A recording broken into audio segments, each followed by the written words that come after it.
Hi everyone. तो आज हम लोग कवर करने वाले हैं इकोनॉमिक्स का जितना भी बुक लिस्ट है उसका स्ट्रेटजी और एनालिसिस।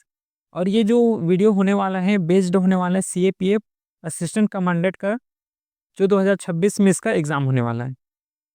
ठीक है, तो इकोनॉमिक्स से रिलेटेड जितना भी बुक लिस्ट है, स्ट्रेटजी है या फिर एनालिसिस, पूरे यहाँ पे करने वाले हैं कि किस टाइप के क्वेश्चन यहाँ पे यूपीएससी एक्चुअली पूछ रहे हैं। ठीक है, चलो तो फिर सबसे पहले क्या है इसका सिलेबस समझ लेते हैं, है ना, कि इकोनॉमिक में क्या क्या सिलेबस यूपीएससी प्रोवाइड करता है और जिसके बेस में क्वेश्चन पूछता है। यहाँ पे हम लोग क्वेश्चन के नेचर को भी समझेंगे कि कौन से टाइप से क्वेश्चन यहाँ पे फ्रेम कर रहे हैं और आगे कौन से टाइप के क्वेश्चन जो है फ्रेम हो सकते हैं। ठीक है, इस क्लास का जो पूरा स्लाइड है इस टेलीग्राम चैनल में अपलोड हो जाएगा डेली का डेली। ठीक है, और अगर कोई भी डाउट अगर रह जाता है इस लेक्चर के बाद, है ना, यहाँ पे हम लोग ट्राई तो करेंगे कि जितना ज्यादा हो सके उतना डाउट क्लियर हो जाए। ठीक है, फिर भी अगर कोई डाउट रह जाता है तो इस व्हाट्सएप चैनल में मैसेज कर सकते हैं। ठीक है, तो सबसे पहले स्टार्ट करते हैं सिलेबस के साथ, क्योंकि सिलेबस जानना कंपलसरी है। देखो, इकोनॉमी में जो यूपीएससी सिलेबस प्रोवाइड करते हैं वो है knowledge of Indian economy development, security related उसका इशू और ह्यूमन राइट, और इससे रिलेटेड जितना भी इंडिकेटर है। स्टार्ट करते हैं one by one. Knowledge of Indian economic development मतलब जो हिस्ट्री से, हिस्ट्री को देखा जाए तो मॉडर्न हिस्ट्री से या फिर पूरा एंशियंट हिस्ट्री से जितना भी डेवलपमेंट होते चला गया है, जितना भी डेवलपमेंट हुआ है ना, चाहे पुअर से रिच तक गया हो, चाहे जितना भी इंफ्रास्ट्रक्चर डेवलपमेंट हुआ हो, जितना भी स्कीम्स हैं, सब इस पार्ट में जो है कवर हो जाता है। ठीक है, फिर सिक्योरिटी रिलेटेड इशू, जितना भी सिक्योरिटी इशू है, प्री हिस्ट्री में जाओगे तो उतना सिक्योरिटी था नहीं, जितना अभी मॉडर्न हिस्ट्री पढ़ोगे तो वहाँ पे सिक्योरिटी क्या है, डेवलपमेंट हुआ है। तो इससे रिलेटेड जितना भी टर्म है, टर्मिनोलॉजी है, पूरे यहाँ पे हम लोग डिस्कस करेंगे। ठीक है, मतलब आने वाले जितना भी लेक्चर होगा उसमें। उसके बाद ह्यूमन राइट्स रिलेटेड हो गया, फिर उससे रिलेटेड इंडिकेटर्स, चाहे पोवर्टी इंडिकेटर हो, है ना, ह्यूमन डेवलपमेंट इंडेक्स हो, तो जितना भी इंडिकेटर है उसको यहाँ पे अपने को सिलेबस में कवर करना होता है। ठीक है, ये तो रहा पूरा सिलेबस इकोनॉमी का जो यूपीएससी प्रोवाइड करते हैं, स्पेशली सीएपीएफ असिस्टेंट कमांडेंट 2026 के रेस्पेक्ट से। ठीक है, अगला अब देखते हैं इसका वेटेज कि कितना क्वेश्चन पूछता है ना, हर साल कितना क्वेश्चन यहाँ पे बन जा रहे हैं। तो मान के चलो 11-12 एवरेज क्वेश्चन यहाँ इकोनॉमिक्स से एवरी ईयर यहाँ पे पूछ रहे हैं। ये कम ज़्यादा हो सकता है। ठीक है, कम ज़्यादा हो सकता है, एकदम फिक्स नहीं है कि इतना ही क्वेश्चन आने वाले हैं, लेकिन एवरेज अगर देखा जाए, ठीक है, एवरेज देखा जाए तो 12 क्वेश्चन हम लोग एवरेज कंसीडर करके यहाँ पे चल सकते हैं। जो कि मॉडरेट टू डिफिकल्टी, ये डिपेंड करेगा अपने ऊपर कि कितना कॉन्सेप्ट बिल्ड है किस बेस में और किस लेवल तक तैयारी की हो, क्योंकि लेवल मायने रखते हैं यहाँ पे।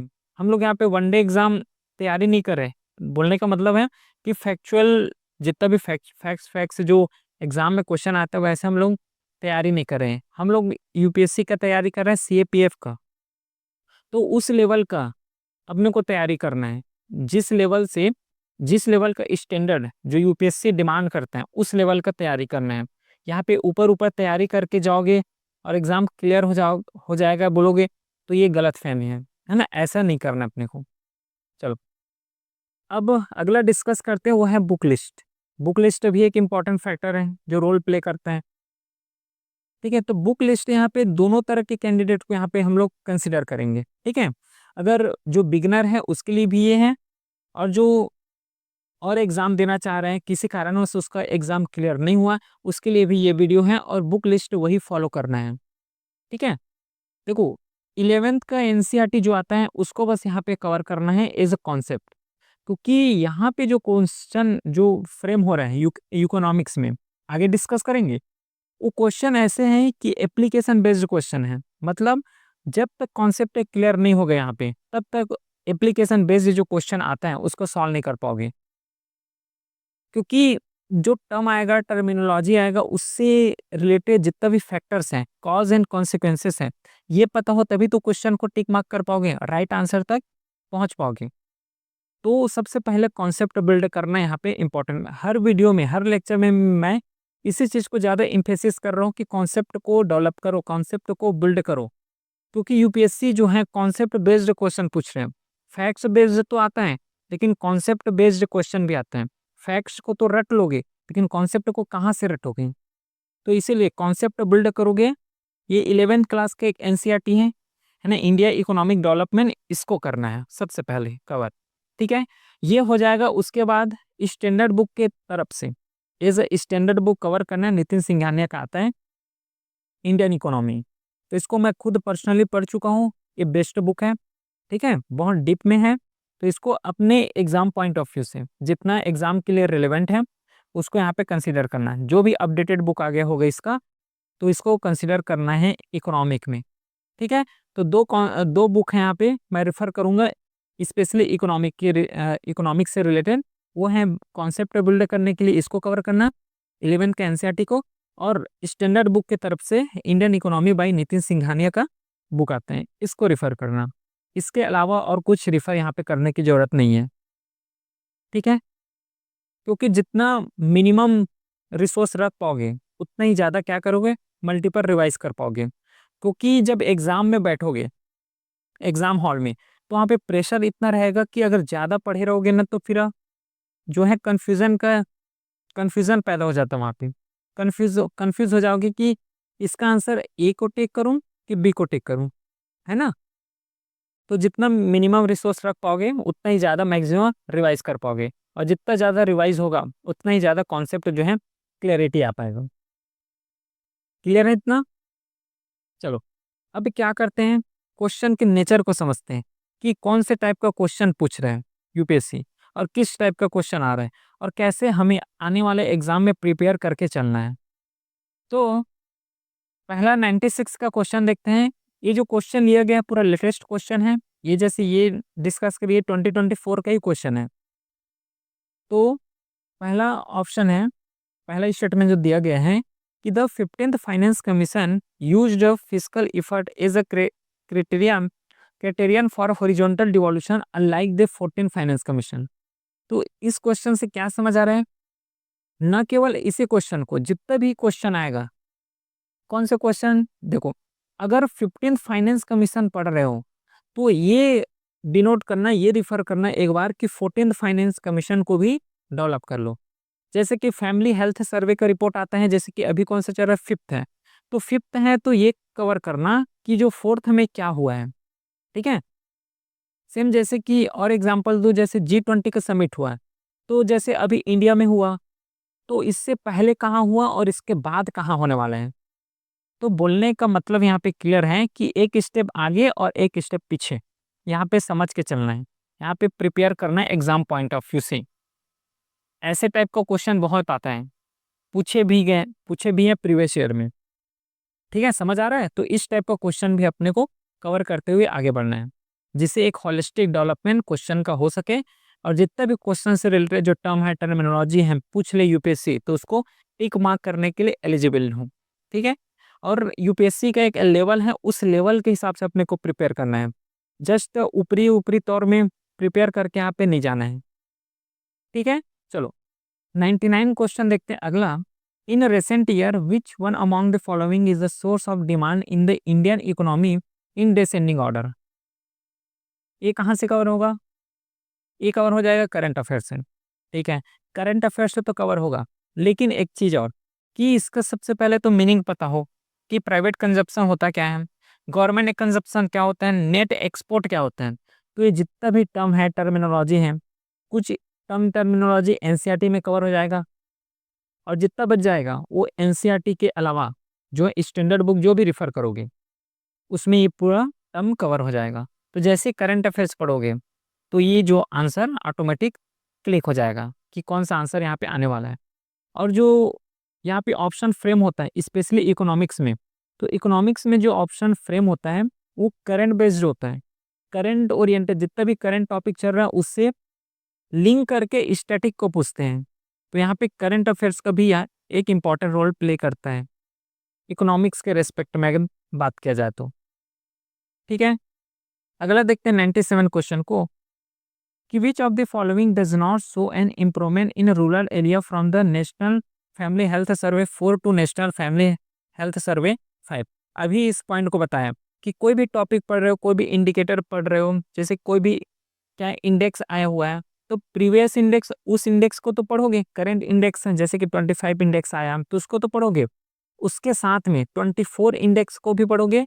और एक स्टेप आगे, अगर आगे का अगर पहले से उसको दे दिया है ना, जैसे कि G20 का समिट हुआ, तो अभी कहाँ हुआ, इससे पहले क्या हुआ, और एक आगे कहाँ होने वाला है, इसको भी दे देते हैं।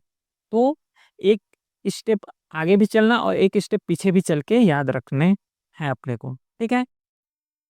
तो ये क्वेश्चन है जैसे कि 4 to 5 में क्या क्या इंप्रूवमेंट हुआ है रूरल एरिया में, तो कौन सा इंप्रूवमेंट हुआ है इसमें टिक मार्क करना है। तो कब कर पाओगे, जब एक स्टेप आगे और एक स्टेप पीछे दोनों को कवर करते हुए आगे बढ़ोगे, ठीक है। नेक्स्ट क्वेश्चन देखते हैं। 100 क्वेश्चन है कि what is the percentage weightage assigned to forest and ecology in devolution formula given by the 15th finance commission of India for sharing union tax with state. तो ये फैक्ट्स बेस में question है, ठीक है। इसको पढ़ोगे, फैक्ट्स याद रहेगा, तभी ऐसा टाइप का क्वेश्चन कवर होगा, हो पाएगा, ठीक है। क्लियर है समझ, ठीक। कोई भी रिपोर्ट आ रहा है तो जस्ट उसको ऊपरी तौर पे बस नहीं पढ़ना है, उसके नीचे क्या क्या अंदर में डिस्क्रिप्शन दिया हुआ है, ठीक है। कितना परसेंट शेयर हुआ है, यूनियन गवर्नमेंट को कितना मिला है, स्टेट गवर्नमेंट को कितना शेयर हुआ है ना। तो इसी के साथ में फाइनेंस कमीशन का स्ट्रक्चर भी समझ लेना। जैसे कि यहाँ पे पूछा गया है इकोनॉमिक्स के रेस्पेक्ट में कि 15th finance commission of India for sharing of union taxes with state.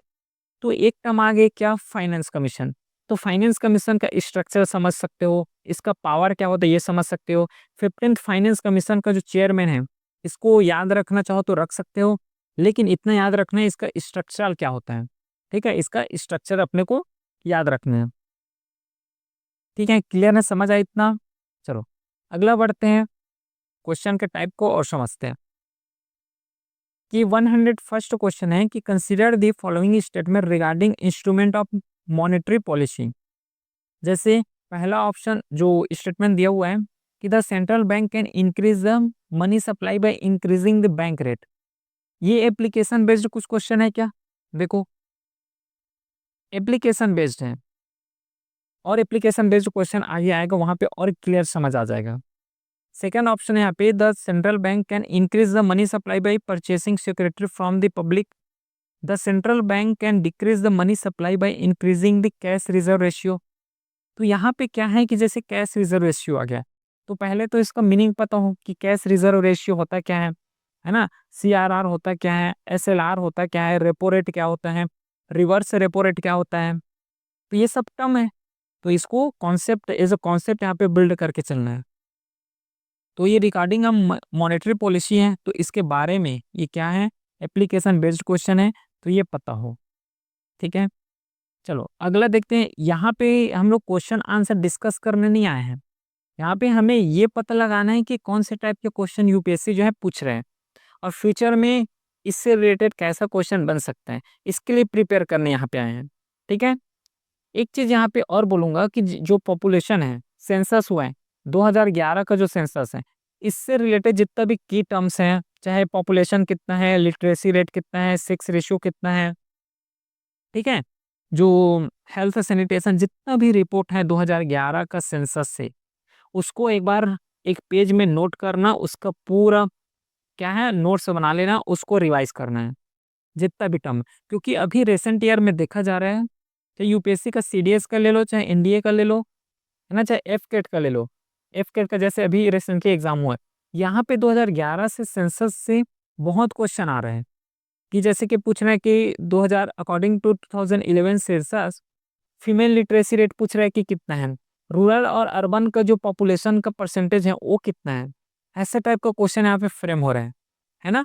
तो 2011 का मैं बात करूँ CAPFAC 2026 के रेस्पेक्ट से, तो पॉपुलेशन का जो सेंसस हुआ है, न केवल पॉपुलेशन, जो 2011 का सेंसस हुआ है उससे रिलेटेड जितना भी टर्म है, टर्मिनोलॉजी है, जितना भी डाटा है, उसको एक बार रिवाइज कर लेना, उसको एक बार पढ़ लेना, बहुत ज़्यादा हेल्पफुल हो जाएगा, ठीक है। तो 104 क्वेश्चन है कि population of the year 2011 was first introduce in tax devolution formula for sharing union tax revenue with state by, देखो कौन से फाइनेंस कमीशन से आया है, तो ये पता हो, ये सब चीज़ पढ़ोगे तभी यहाँ पे क्लियर होगा। अगला है कि स्कीम से रिलेटेड भी क्वेश्चन बन रहे हैं। जितना भी स्कीम्स हैं, स्कीम्स को पढ़ोगे तो क्या क्या पढ़ोगे, पहले तो उसका डेट तो पढ़ोगे ही पढ़ोगे। अगर जो ऊपरी तौर पर पढ़ते हो कैसे पढ़ेंगे, बस इसका एम जान लेंगे और कब लॉन्च हुआ है बस यही पता होना चाहिए। सॉरी, ये बस पढ़ते हैं जो बस बेस को पढ़ रहे हैं, ऊपर ऊपर तौर पे पढ़ रहे हैं वो लोग। लेकिन जो डेडिकेट होकर तैयारी करना चाह रहे हैं उसको एडवाइस यही रहेगा कि उसका जितना भी प्रोविज़न है, जितना भी इनिशिएटिव वहाँ पे लिया गया है उस स्कीम के तरफ से, उसको यहाँ पे अपने को कवर करना है। जैसे यहीं पे पूछा हुआ है, देखो लॉन्च तो हुआ है, ये ठीक है, लेकिन इसके अंदर में और क्या-क्या दिया है, ये 3 ऑप्शन में भी दिए गए हैं। तो ये 3 ऑप्शन को कब समझ पाओगे, कब सही राइट जो है टिक मार्क कर पाओगे, जब उसका पूरा डिस्क्रिप्शन, उसका इनिशिएटिव, क्या-क्या प्रोविज़न है, इसको पढ़ोगे। बी ऑप्शन जैसे देखा जाए तो it grant loan up to 50 lakh for income generating manufacturing trading and service sector. अब ये कब कर पाओगे, अगर ऊपर तौर पे पढ़े रहोगे तो कर पाओगे क्या इसको, आंसर को नहीं लगा पाओगे, टिक मार्क सही टिक मार्क तो कर नहीं पाओगे। तो इसलिए उसको पूरा डिस्क्रिप्शन यहाँ पे कवर करते हुए आगे बढ़ना है। सी क्वेश्चन है, under this scheme only the term loan requirement can be met and not the working capital requirement, there is no insistence on collateral for the section of loan. तो ये चीज़ है, तो इसके लिए जरूरी क्या है, जरूरी ये है कि उसका पूरा डिस्क्रिप्शन यहाँ पे पता होना चाहिए। और एक चीज़ अपने को जितना भी हर साल गवर्नमेंट का जो बजट आता है, बजट को यहाँ पे प्रिपेयर करना पड़ेगा, कंपलसरी है, क्योंकि वहाँ से एक दो क्वेश्चन हर साल पूछ ही लेते हैं। ठीक है, चाहे कितना शेयर हुआ है, कितना इंटरेस्ट हुआ है, कहाँ-कहाँ कितना अलॉट हुआ है, जितना भी परसेंटेज का जीडीपी का जितना भी परसेंट अलॉट हुआ है, तो ये सब चीज़ यहाँ पे कवर करना है। हो सके तो जैसे कि अभी 24 का वो आया है, सॉरी 24 बोलता हूँ, अगर अभी 25 का बजट आया है तो हो सके तो इतना करना कि 24 को एक बार और रिवाइज करके चले जाओ। ठीक है, यहाँ पे यहाँ से क्या पता चलेगा कि कितना परसेंटेज जीडीपी में इंक्रीज हुआ है, डिक्रीज हुआ है, क्योंकि स्टेटमेंट बना के क्वेश्चन पूछ देते हैं कि 24 से 25 में कितना परसेंट जीडीपी का शेयर हुआ है, किस में कितना अलॉट हुआ है ना, जीडीपी कितना इंक्रीज हुआ है 24 के रिस्पेक्ट से। तो इस टाइप के क्वेश्चन को कवर करने के लिए क्या करना पड़ेगा, अगर 25 का बजट आया है तो मेक श्योर करना कि 24 के बजट को एक बार रिवाइज करके गो थ्रू बस कर लेना। ठीक है, जिससे कॉन्सेप्ट और ज़्यादा क्लियर हो जाए और एक कॉन्फिडेंस बूस्ट हो जाए। ठीक है, तो ये तो रहा बजट से रिलेटेड। अगला देखते हैं कि विच ऑफ द हम, यहाँ पे भी क्वेश्चन है वो है फॉरेन ट्रेड पॉलिसी। ये जो है इकोनॉमी पढ़ोगे तो उसका स्टैटिक पोर्शन है वहाँ पे, या फिर बुक पढ़ोगे स्टैंडर्ड बुक, वहाँ पे क्लियर कवर हो जाएगा। ठीक है, अगला ये पूरा क्या है, करंट अफेयर्स बेस्ड क्वेश्चन है ना, क्योंकि करंट अफेयर्स तो आता है, जैसे कि ये पूरा प्योरली बेस्ड है करंट अफेयर्स में। कुछ क्वेश्चन ऐसे होते हैं कि करंट बेस्ड जो न्यूज़ में है उसको स्टैटिक से लिंक करके क्वेश्चन पूछ देते हैं। तो यहाँ पे करंट अफेयर्स स्पेशली पेपर 1 के लिए अलग प्रिपेयर करना है, पेपर 2 के लिए अलग प्रिपेयर करना है। करंट अफेयर्स कैसे प्रिपेयर करना है, पूरा न्यूज़ जो है इसका लेक्चर कवर हो चुका है, वीडियो जो है अपलोड हो चुका है।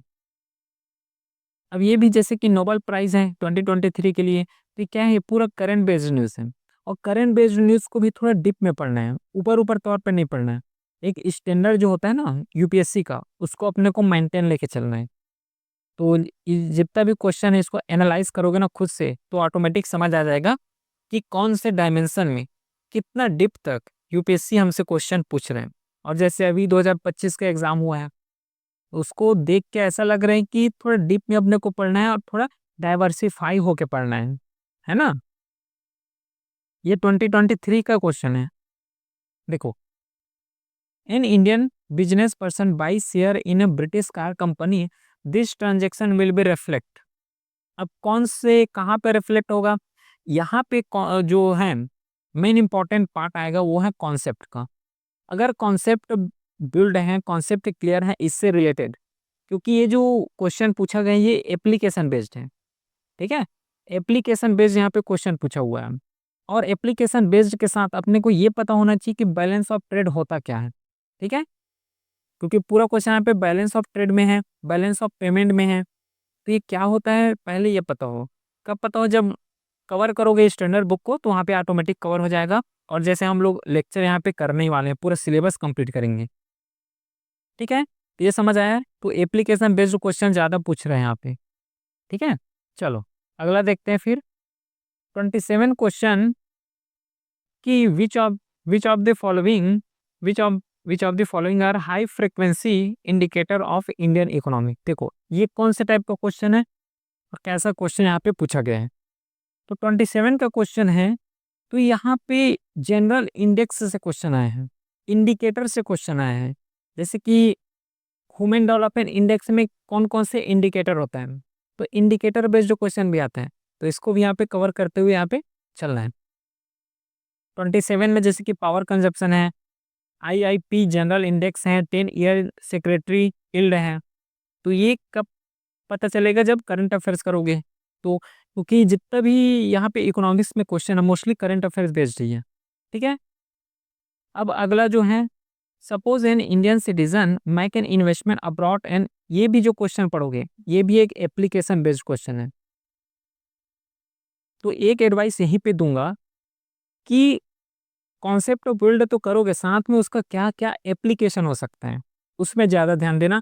फिर क्वेश्चन लगाना, फिर देखने कि कैसे क्वेश्चन सॉल्व होता है कि नहीं। गारंटी क्वेश्चन सॉल्व हो जाएगा अगर एप्लीकेशन बेस्ड अप्रोच लेके करोगे और कॉन्सेप्ट को जितना ज़्यादा हो सके उतना स्ट्रांग करोगे, तब ये पूरा क्लियर होने वाला है। ठीक है, तो ये तो रहा पूरा ऑल अबाउट इकोनॉमिक्स से रिलेटेड, उसका एनालिसिस की कैसा क्वेश्चन आ रहा है और किस तरीके से अपने को एक स्ट्रेटजी तैयार करना है और बुक लिस्ट। ठीक है, स्ट्रेटजी में वही बताएं कि कॉन्सेप्ट जितना ज़्यादा बिल्ड हो सके उतना बिल्ड करना। फिर जितना डायमेंशन से क्वेश्चन आ रहा है, बहुत डायमेंशन हम लोग यहाँ पे क्लियर भी किया है। पूरा डायमेंशन को क्या करना है, डाइवर्सिफाई करके तैयारी करना है। ठीक है, और कॉन्सेप्ट में बिल्ड करने हैं और एक और क्या करना है, कॉन्सेप्ट तो बिल्ड करोगे, साथ में जो भी कॉन्सेप्ट पढ़ोगे उसका क्या एप्लीकेशन हो सकता है। यहाँ पे इकोनॉमिक्स पूरा ऑल अबाउट एप्लीकेशन बेस्ड है। ठीक है, चलो फिर अब मिलते हैं नेक्स्ट वीडियो के साथ, तब तक के लिए थैंक यू।